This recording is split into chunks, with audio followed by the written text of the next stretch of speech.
بسم الله الرحمن الرحيم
Un matin de 1225, une plainte sourde vient rompre le silence de paix dans la montagne du Cygne.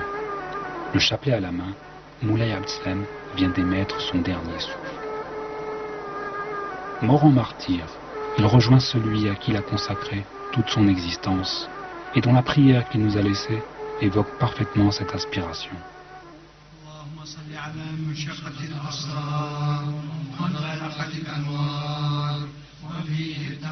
Allahumma, ô Seigneur Dieu, prie sur celui de qui dérivent les secrets spirituels, de qui jaillissent les lumières, en qui se subliment les vérités, en qui furent déposées les sciences d'Adam, de sorte qu'il rendit les créatures impuissantes. Les intelligences rapetissent devant lui, et aucun de nous ne le comprit, ni ses devanciers, ni ses suivants. Le jardin des mondes célestes sont fleuris par sa beauté. Les réservoirs des mondes, au-dessus des formes, débordent du flux de ses lumières. Il n'y a pas de chose qui ne dépende de lui, car sans le médiateur, tout ce qui dépend de lui disparaîtrait. Une prière qui te convient, de toi à lui, comme il le mérite. Ô Allah, il est ton secret qui englobe tout et qui te démontre. Il est ton voile suprême dressé devant toi, entre tes deux mains. Ô Allah, joins-moi à sa parenté. Réalise-moi par la noblesse de son esprit et fais-le-moi connaître par une connaissance qui m'épargne les abreuvoirs de l'ignorance et qui me nourrisse des eaux de la grâce. Porte-moi dans sa voie vers ta présence en me protégeant par ton secours, accompagné par ta victoire. Frappe-moi sur ma vanité afin que je la détruise. Verse-moi dans les océans de l'unité et tire-moi des bourbiers de la confusion et noie-moi dans la source de l'océan, de la solitude divine, afin que je ne voie, ni n'entende, ni ne trouve, ni ne sente que par elle. Fais que le voile suprême soit la vie de mon esprit, et son esprit le secret de ma vérité, et sa vérité l'ensemble de mes mondes par la réalisation de la vérité première. Ô premier, ô dernier, ô extérieur, ô intérieur, écoute mon appel, comme tu as écouté celui de ton serviteur Zacharia, et glorifie-moi par toi, pour toi, et soutiens-moi par toi, pour toi, et unis-moi à toi, et sépare-moi de ce qui n'est pas toi.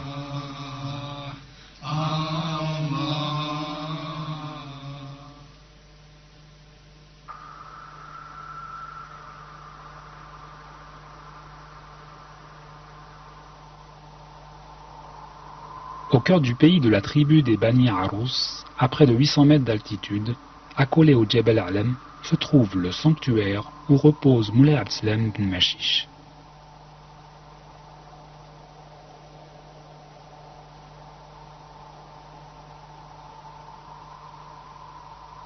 Le sanctuaire du Saint est en plein air. Les constructions sont très sobres.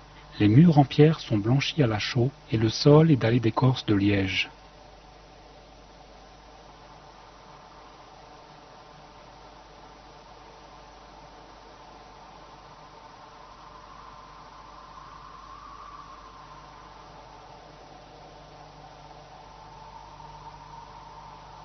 D'une grande sobriété, le mausolée est abrité par un chêne-liège, plusieurs fois centenaire.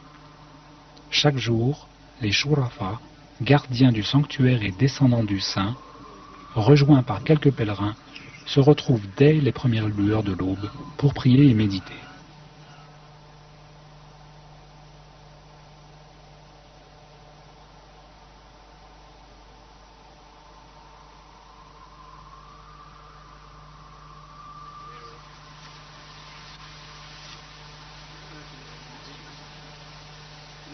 Le pèlerin se confie à Dieu et l'invoque dans la demeure du saint, dans l'espoir d'être écouté.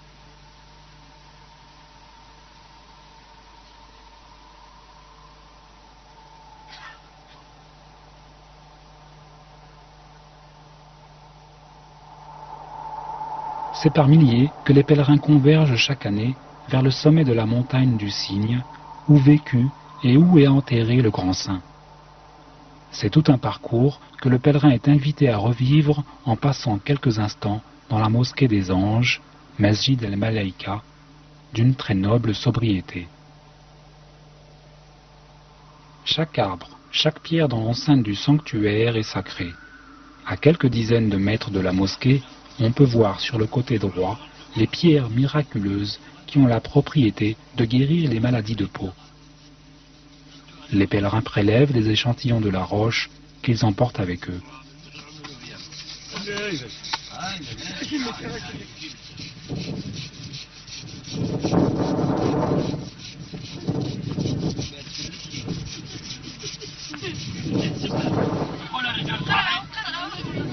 Dans une zone très rocailleuse, on assiste à une pratique spectaculaire.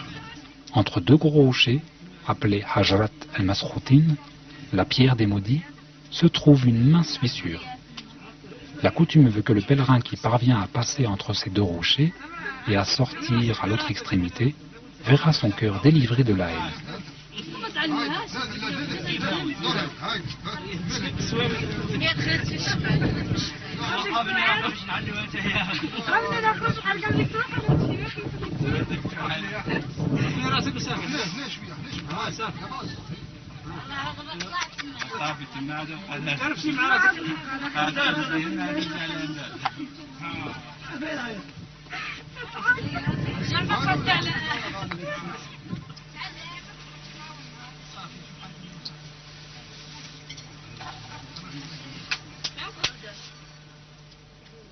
Certains lieux sont d'une très grande beauté et prêtent volontiers à la méditation.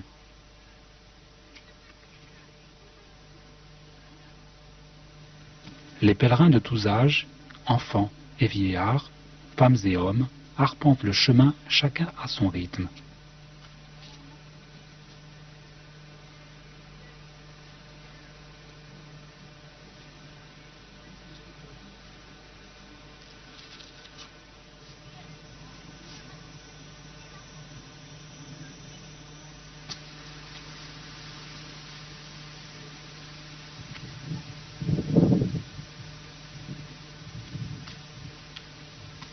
Un peu plus loin sur le côté droit du sentier, légèrement surélevée et ouverte sur le flanc de la montagne, la grotte d'El Marara.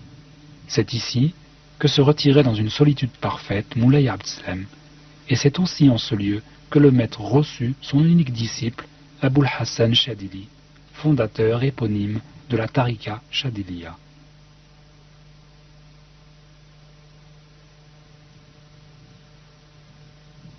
À environ 80 km de Tétouan, en pays rifin, la région du Djebel Alem est d'une grande beauté. Le paysage, baigné dans une très belle lumière, est clairsemé de chênes et lièges, qui donnent au paysage une couleur d'une vive clarté. Au loin, se découpe sur l'horizon la montagne du Cygne.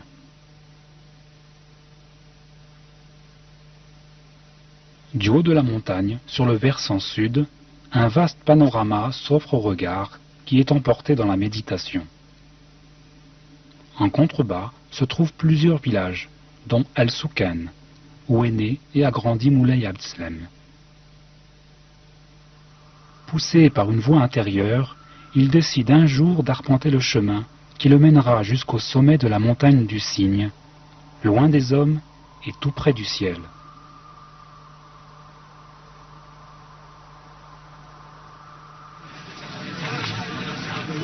les ans, la dernière semaine de juillet, la confrérie soufie Alaouia organise un grand ihtifal, une commémoration pour revivifier le souvenir du saint. Venant de tout le Maroc, mais aussi d'Algérie et d'Europe, les disciples se retrouvent pendant 2 jours dans l'enceinte sacrée, vivant au rythme des prières et des chants spirituels.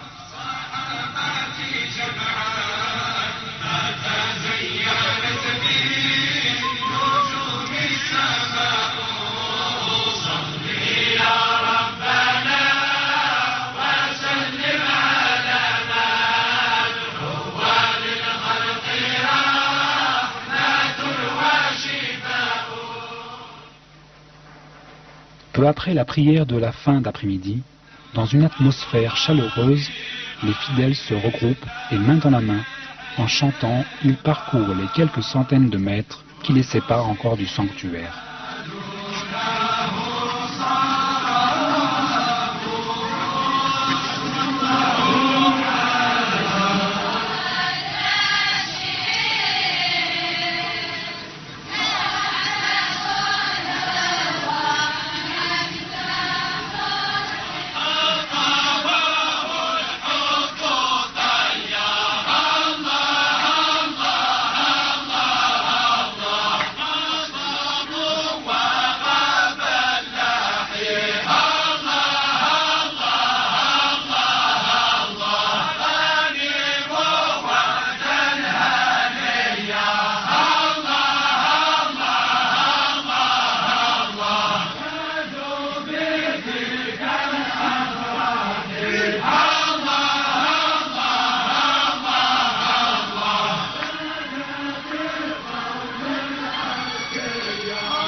Une fois dans le sanctuaire à ciel ouvert, et après s'être déchaussés, les pèlerins s'alignent sur les lattes de liège et entament avec ferveur des prières et des chants spirituels.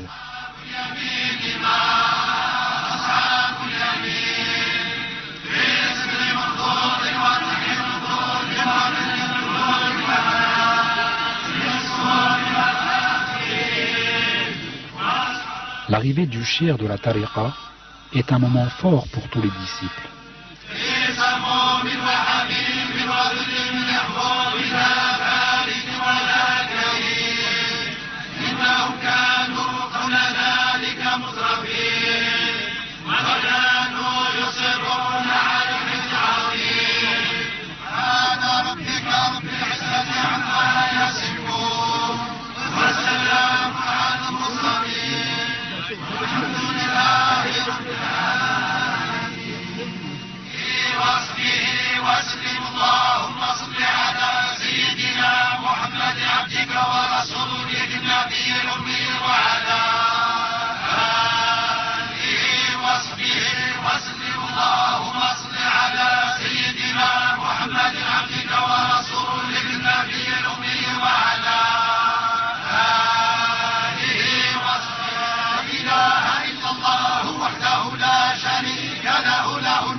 Un des shofars se lève et invoque Dieu pour toute l'assemblée.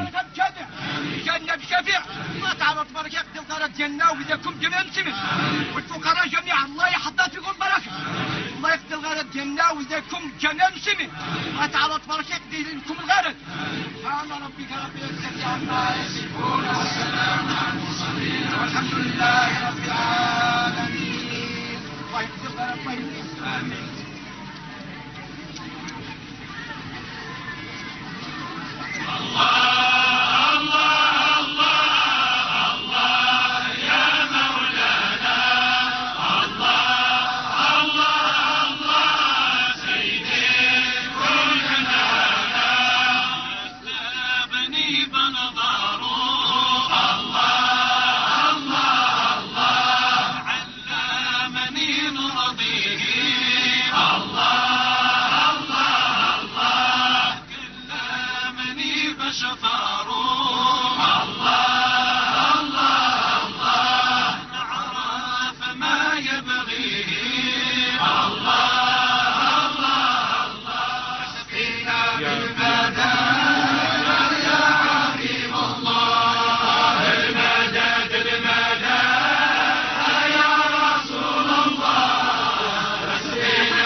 Un majdoub, un fou en Dieu, se lève spontanément, pris dans un état qu'il ne contrôle pas.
Peu avant le coucher de soleil, les disciples quittent le sanctuaire pour continuer le djam jusqu'à tard dans la nuit.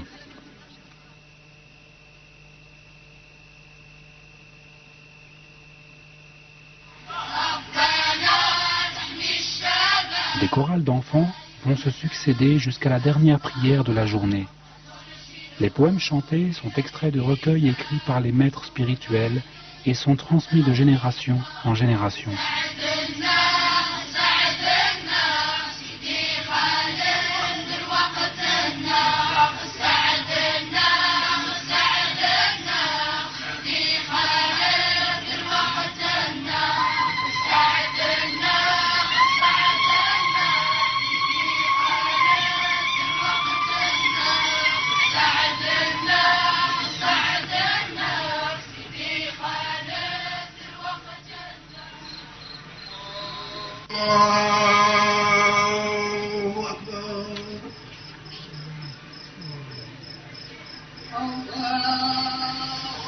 الله أكبر تحية لله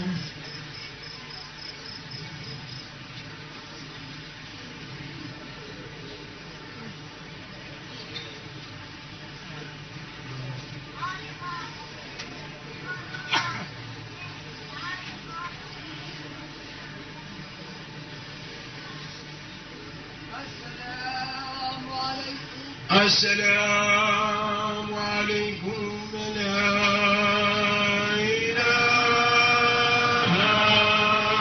إلا الله لا إله إلا الله لا إله إلا الله محمد رسول الله. Après la prière du soir, le cheikh ouvre le djam avec pour point culminant la imara, ou la danse sacrée. فضل علي عظيما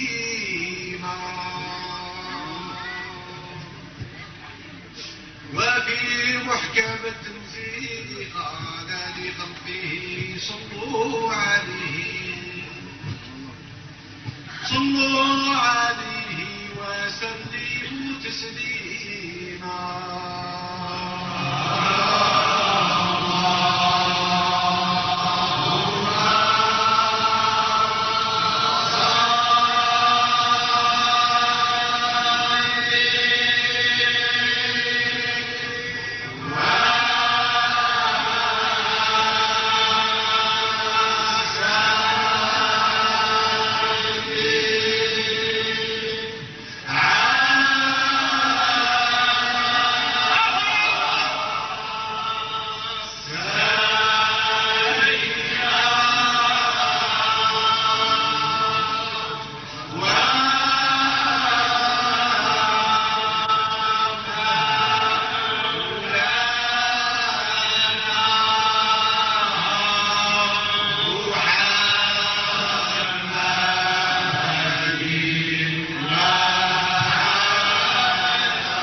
Le nom de Dieu, Allah, est prononcé sur un rythme de plus en plus rapide, puis il se transforme progressivement en souffle.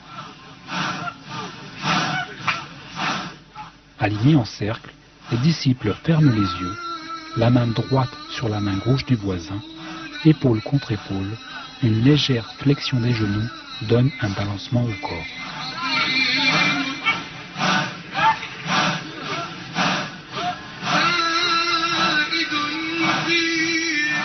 La danse sacrée, la Aymara, appelée aussi la Hadra, signifie la mise en présence. Elle amène progressivement le disciple dans un état où il n'est plus que souffle, et tous les souffles n'en sont plus qu'un.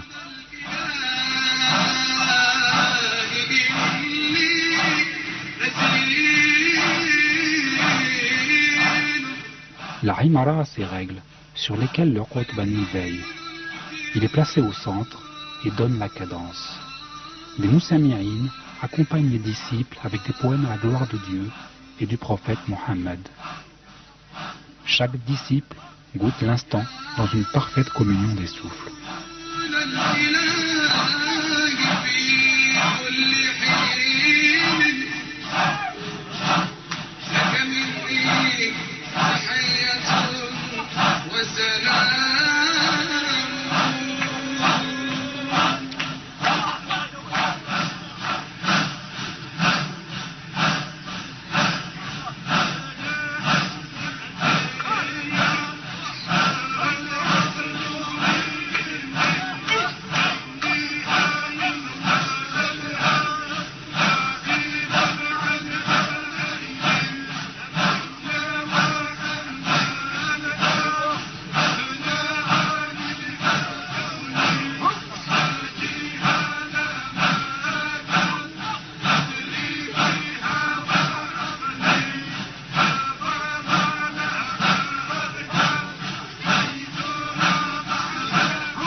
أخذناه وهو شي مسجلات.